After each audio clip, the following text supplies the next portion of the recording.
Haití es uno de los lugares donde se concentran los dramas que sufren muchos pueblos del planeta. Vamos a recordar su ubicación geográfica. Está en el continente americano y más específicamente en el Mar Caribe. Ahí está, claramente detallado. La primera con la que literalmente se tropezó Cristóbal Colón cuando venía con sus 3 carabelas. Se tropezó con ella porque además la nave principal, la Santa María, encalló justamente en la parte donde está ahora Haití. Les cuento además que Haití está compartiendo lo que se conoce como la isla La Española. Toda esta isla que está acá es La Española. Esta es la parte de República Dominicana y esta es la parte de Haití, pero antes todo era una sola cosa. Y por acá llegó Cristóbal Colón en su primer viaje en 1492. Justamente fue el primer lugar de lo que conocemos hoy como América que Colón consiguió pensando que estaba llegando a la India. Pues. Bueno, este es Haití. Pues es la parte oriental y es la más, por cierto, la más cercana a Cuba. Fíjense ustedes, estábamos hablando hace rato de Cuba. Este es Haití y este es Cuba, este es República Dominicana y este es Puerto Rico. Entonces, imagínense ustedes la ubicación estratégica que tiene este país. Originalmente era parte de esta isla completa, la isla española. Por cierto, se independizaron los haitianos. Fue el segundo país que se independiza en América después de Estados Unidos. Y con esa independencia, estos esclavos que se liberaron de Francia, bueno, despertaron la libertad del resto del continente. Por cierto, que ayudaron a Simón Bolívar en el proceso independentista de América del Sur. Y quizás una de las razones del problema que tiene Haití es que justo está entre Cuba y Puerto Rico, como les expliqué, que los poderes fácticos de Estados Unidos siempre han apetecido y controlado, sobre todo por su ubicación geoestratégica. Ahora, las dificultades en Haití expresan la implosión de asuntos gubernamentales no resueltos. Por ejemplo, la gravísima situación económica ha condicionado al levantamiento de grupos delincuenciales armados que hoy exigen la salida del primer ministro Ariel Henry, quien presuntamente se encuentra en Puerto Rico, es decir, en territorio estadounidense, luego de que fuese negado el ingreso de este señor a República Dominicana, que es el país vecino. Medios digitales señalan que a la crisis de inseguridad por la criminalidad se le ha sumado la fuga de privados de libertad, es decir, gente que se escapó de la cárcel y colocó a la región en el foco de todos los organismos mundiales. En torno a esto, el investigador y periodista Jake Johnston publicó en la red social X un comunicado que expresa lo siguiente: Estados Unidos y CARICOM ahora están presionando al primer ministro de facto Ariel Henry, que aún no puede regresar a Haití. Recuerden que el CARICOM es la comunidad del Caribe.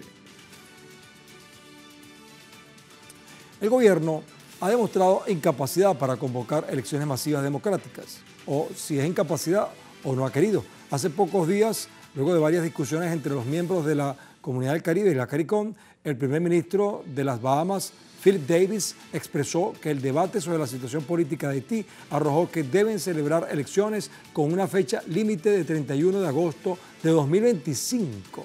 De esta manera aportó que acogieron una serie de medidas y concesiones fundamentales para hacer avanzar el proceso político. Este paso democrático denota la restauración gubernamental y el equilibrio constitucional en esa nación. Pero antes de continuar profundizando en el tema, debo recordarles que a través de nuestras redes sociales, a lo largo del día, hemos sondeado la opinión de nuestros usuarios sobre el tema de hoy. Algunos de ustedes quizás ya han participado respondiendo a la pregunta que les hicimos al respecto, pero vamos a recordarla para que otros participen también. Contextualizando Haití, se agudiza allí el clima de violencia e ingobernabilidad en medio de acciones injerencistas de Estados Unidos y Francia con apoyo de Kenia. Ahora, ¿quiénes se benefician con la crisis haitiana? Hemos colocado 4 opciones. La primera es empresas extranjeras. 2, Estados Unidos y Francia. Número 3, grupos armados. Y 4, la élite haitiana. Ahora, si no has participado, ahí tienes, por cierto, la cuenta de QR Puedes hacerlo a través de nuestras cuentas en X, @TelesurTV, @El Mundo en el Sur, @Guillermo Telesur y @Gente Despierta, porque más adelante vamos a revisar y asociaremos todas las respuestas para observar las tendencias que ustedes están creando. Pero para profundizar más y mejor sobre este tema, vamos, por supuesto, como es costumbre en nuestro programa, se estila consultar a alguien que lleva más tiempo que nosotros estudiando esta situación. Hemos invitado a Lautaro Rivara, sociólogo, periodista y editor general de ALAE. Nos acompaña desde la Ciudad de México, por supuesto, en esa nación mexicana. Lautaro, ¿cómo estás? ¿Qué tal? Buenas noches, ¿cómo están? Mira, Lautaro, ayúdanos a confeccionar una interpretación de la coyuntura haitiana, hoy por hoy. ¿Qué está pasando? Por favor, ayúdanos.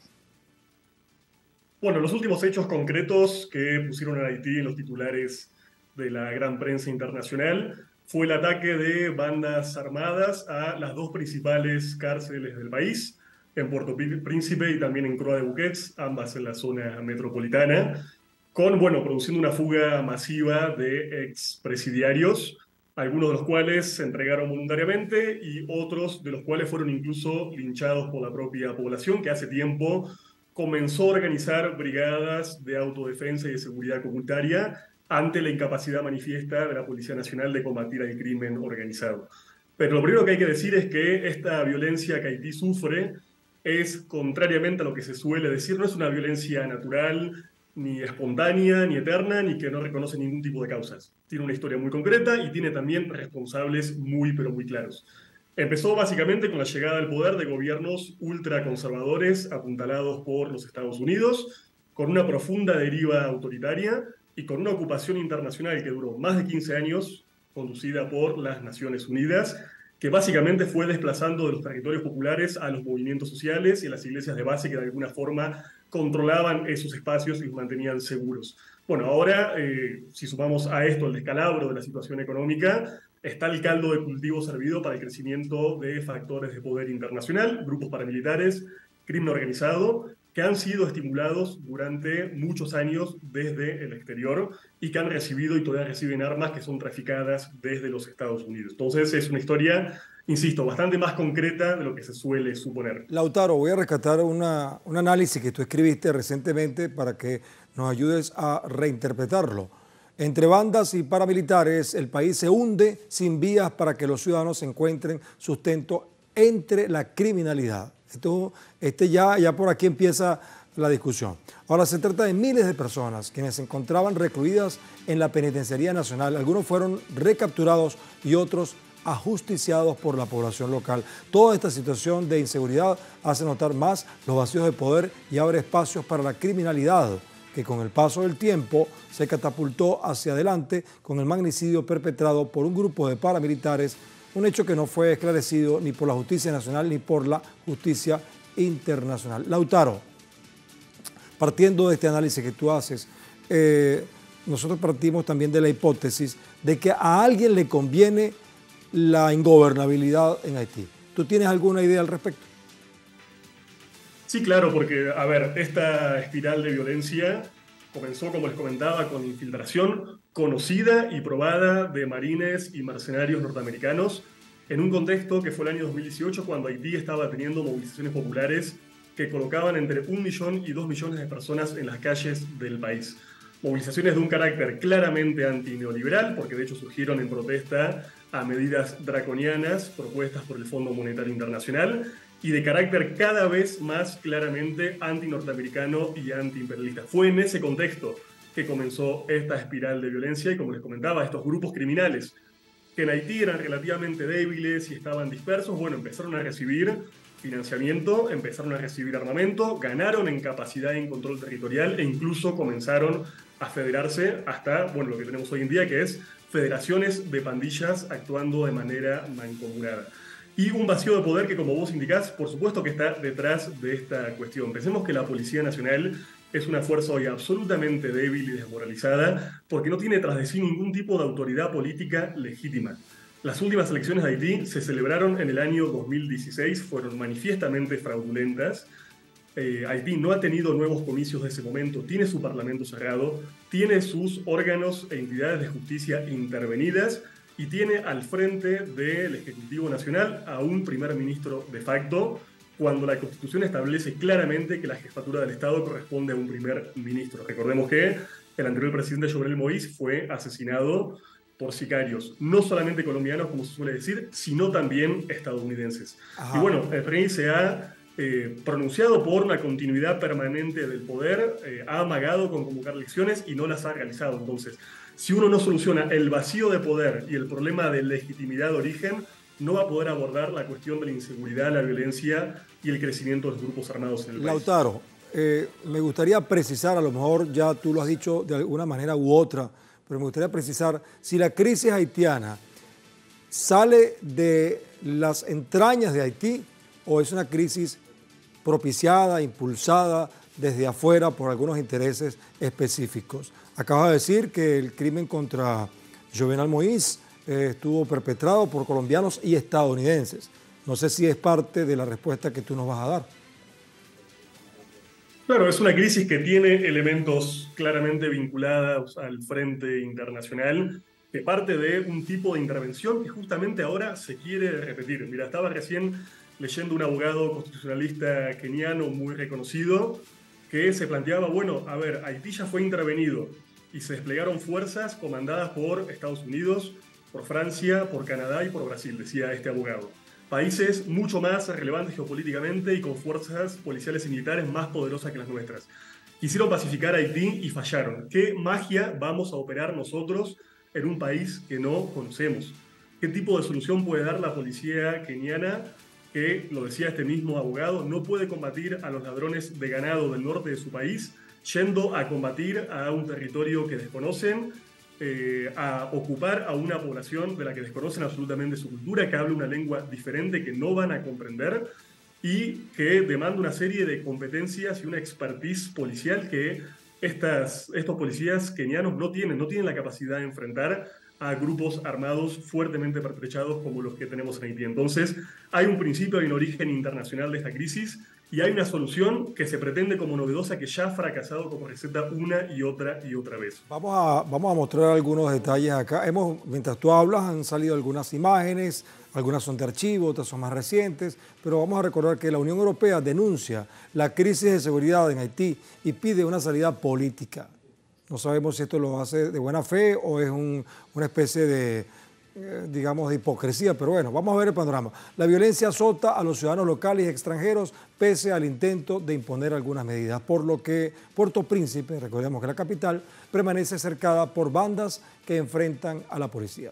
Es por ello que el organismo señala esta crisis de seguridad como un periodo sin precedentes, a la vez que demanda la salida política. En este sentido, proponen el establecimiento de la seguridad con una misión policial liderada por Kenia, que tú lo acabas de mencionar, con el financiamiento de Estados Unidos. Pero rápidamente, tomando esta idea que ya tú la mencionaste en cierto modo, a mí se me ocurre pensar, Lautaro, ¿qué posibilidades de una salida política puede tener Haití en estas circunstancias, donde, por cierto, hay un líder de los grupos armados, no sé si llamarlos delincuentes o paramilitares o rebeldes, no sé qué nombre darle a estos personajes, están pidiendo la renuncia de Ariel Henry, mientras que Estados Unidos y otras naciones están pidiendo que se acelere el proceso electoral.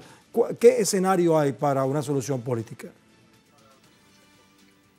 Yo creo que hay posibilidades, de hecho se exploró durante bastante tiempo.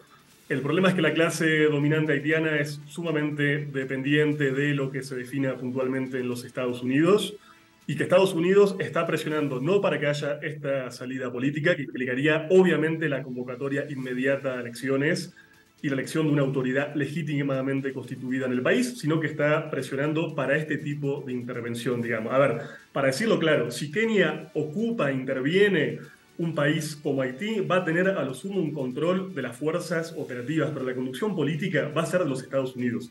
Se trata de una intervención mediada por la cual Estados Unidos busca de alguna forma socializar los costos políticos primero, porque están en un escenario electoral, y también los costos económicos y operativos de desplegar una fuerza propia como ya lo han hecho en el pasado.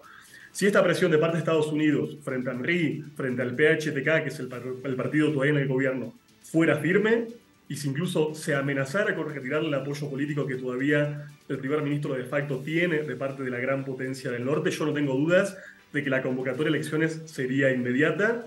E incluso, paradójicamente, estos grupos armados están pidiendo también la dimisión de Enrique. Entonces, ni siquiera está claro que estarían dispuestos a obstaculizar un proceso electoral como el que la nación haitiana tiene que realizar sí o sí, más tarde o más temprano. Bien, muchas gracias a Lautaro Rivara por este diagnóstico y estas ideas que nos acabas de aportar. Son muy útiles, muy valiosas. Él es periodista, además sociólogo, y es editor general de ALAI. Muchas gracias desde México. Hasta la próxima, Lautaro. Ha sido un placer. Hasta la próxima. Muy bien, ahí con su retrato de Frida Kahlo, por cierto, al fondo. Vamos a hacer entonces una pausa, pero antes recordamos que pueden seguir participando en la encuesta que hemos publicado en nuestras redes sociales y también en esta cuenta del QR. Pues al final de nuestra emisión analizaremos los resultados y veremos las tendencias. Al volver, abordaremos los factores que obstaculizan la estabilidad del país y vamos a conocer algo de la historia de la crisis haitiana. Vamos a ver si podemos entenderla y ver si podemos ayudar a apuntar una solución, porque aquí estamos viendo el mundo desde el sur.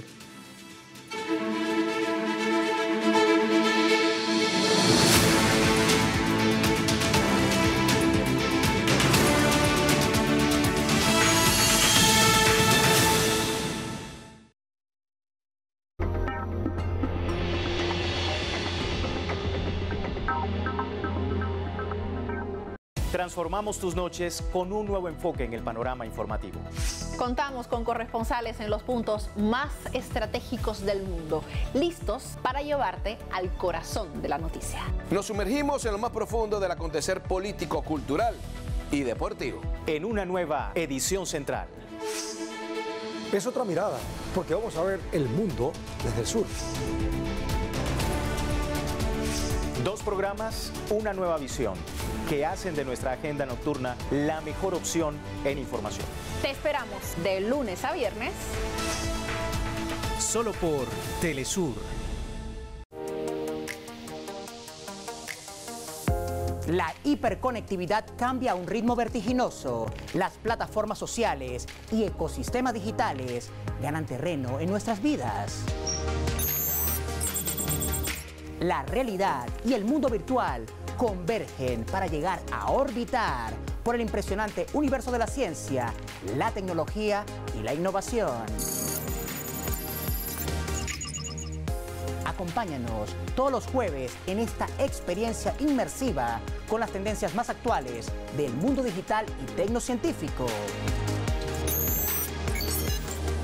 Sigue atento a nuestra bitácora del saber y sé parte de Atomun todos los jueves, solo por Telesur.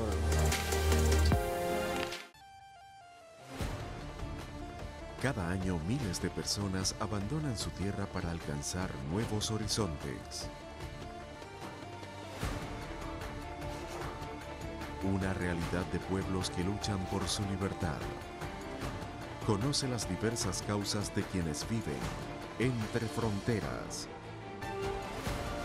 Jueves. Solo por Telesur.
Haití es uno de los olvidados del continente, cuya historia desentraña un proceso colonizador violento.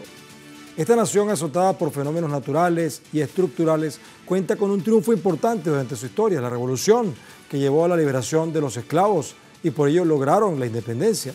Durante toda la crónica nacional podemos encontrar golpes por epidemias, políticos y económicos con deudas impagables, que la misma rebeldía nacional hizo que el mundo hegemónico le diera la espalda. A esto se le suma la actual cifra de 11 millones de habitantes, quienes atraviesan constantes embates de inequidad social y pobreza extrema y dictaduras amenazantes. Bueno, para tratar de profundizar más sobre esto, vamos a buscar a alguien que sí conoce de cerca, porque bueno, es de allí, justamente a nuestro invitado de esta parte. Se trata de Henri Bois-Rolland. Eres coordinador del Comité Democrático Haitiano en Argentina. Henri, bueno, bienvenido y nos place que estés con nosotros porque tú representas justamente a esa expresión étnica de Haití y me gustaría que en pocas palabras, porque el programa es muy corto, resume por qué Haití sufre tanto, ¿Qué culpa tiene Haití de haberse independizado de Francia y por qué seguimos arrastrando esta tragedia? Bueno, muy buenas noches. Un placer estar con ustedes a pesar de las circunstancias dramáticas que sufre el pueblo haitiano.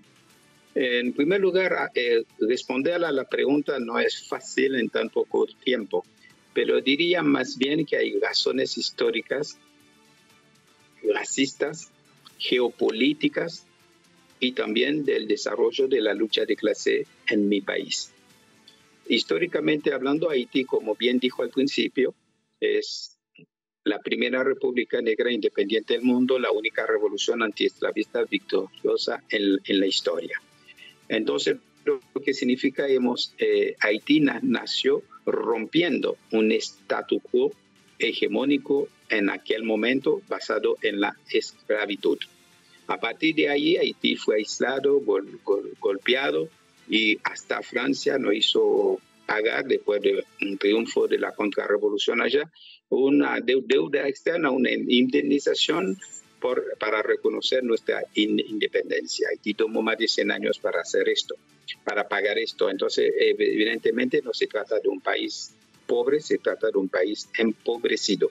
Luego fue dominado por Estados Unidos desde 1915 hasta 1934, hubo una ocupación, dejando en el país estructuras neocoloniales. Como estructuras neocoloniales no estaban al servicio de los intereses del pueblo haitiano, sino del imperio y de la oligarquía repugnante haitiana.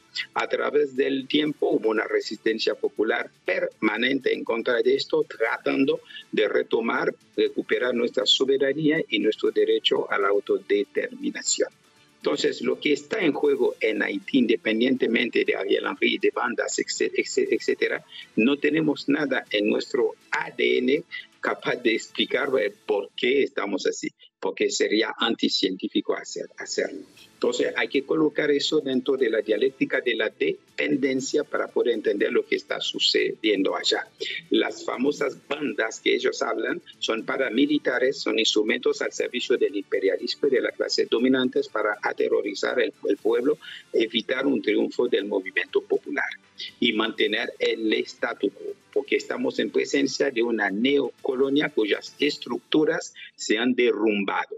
Entonces, hoy por hoy, la única forma de mantener eso es a través de la violencia extrema. Una violencia que no pasa solamente por las armas, por las masacres, sino también por el hambre, la marginalización de la inmensa mayoría del pueblo haitiano que no tiene acceso al agua potable, a la electricidad, a la alimentación, etc.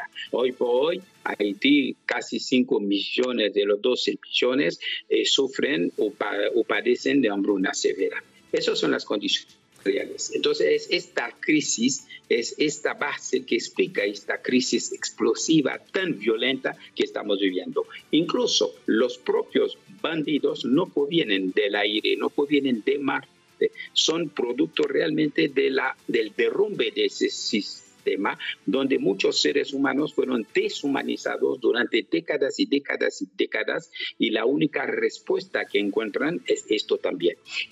Bandas formadas, organizadas, donde las armas provienen de los Estados Unidos, las municiones. Haití no fabrica armas, no fabrica municiones, y eso hay que tenerlo bien en claro. Entonces acá esto se debe, esta inestabilidad política que hablan, también a las invasiones permanentes que sufre el país. La última, la ocupación por parte de la MINUSTAH, la Misión de Naciones Unidas para la Estabilización de Haití, ha servido durante 13 años, 2004-2017, a violar a niñas, mujeres, masacrar gente en barrios populares, manipular elecciones. No pusieron el cólera que mató a casi 1 millón, a 30.000, 40.000 haitianos, 1 millón de haitianos infectados. Eso es el dato real. Entonces acá estamos asistiendo a un desastre. Por favor, Henry, escúchame. Te dejé hablar bastante porque todo lo que dijiste es muy útil para entender la situación, sobre todo de una persona que viene de allí. Ahora, una pregunta. Tú hablas de gente que está echándole leña al fuego, literalmente hablando, para alimentar a los paramilitares y generar una inestabilidad. Pero, ¿dónde están los herederos de Toussaint Louverture, por ejemplo? De esos hombres que desarrollaron la independencia de Haití. ¿Hay algún grupo que ideológicamente esté formado, o algún grupo político, un grupo popular que pueda dar una respuesta, una alternativa a esta situación? Por favor. Exactamente, la hay. Incluso hay propuestas concretas. Por ejemplo, le podría nombrar el Acuerdo Montana, donde hay más de 1.000 organizaciones haitianas que desde el 30 de agosto de 2021 han firmado un acuerdo planteando un plan de ruta, un plan de gobierno real, pero han planteado un gobierno de transición de ruptura con el statu quo. Entonces hubo una oposición feroz del imperialismo norteamericano y de otros sectores de la oligarquía haitiana para impedir esto. Los hay. Lo que pasa, la revolución haitiana de 1804 es un proceso largo. Entonces, ante una amenaza, ante una dominación tan feroz, la correlación de fuerza a veces obliga a sufrir varias derrotas. Hubo muchos intentos. Hay sucesores. Hubo, por ejemplo, durante la ocupación norteamericana, hubo levantamiento armado. Hemos perdido, pero hubo 2 años de guerrilla feroz y después no dejaron al país porque sí, la MINUSTAH también fue enfrentada. Es decir, hubo movilizaciones enormes en contra de esto. Pero es un problema de correlación de fuerzas y también errores nuestros. Eso evidentemente en todo proceso humano no podemos pretender, porque somos hijos o descendientes de la primera revolución antiesclavista victoriosa en la historia, que nosotros no hagamos cometer errores. Evidentemente que sí, pero también hay que entender que el pueblo haitiano mayoritariamente estuvo solo. Es por eso siempre aprovecho esta oportunidad para saludar la solidaridad del gobierno de Cuba, del gobierno de Venezuela y desde la época del presidente Chávez, ¿no? Que siempre han mantenido una actitud realmente solidaria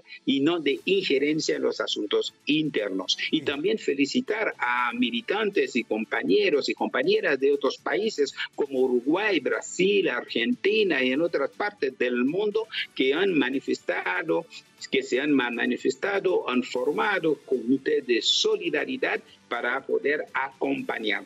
Eso sí.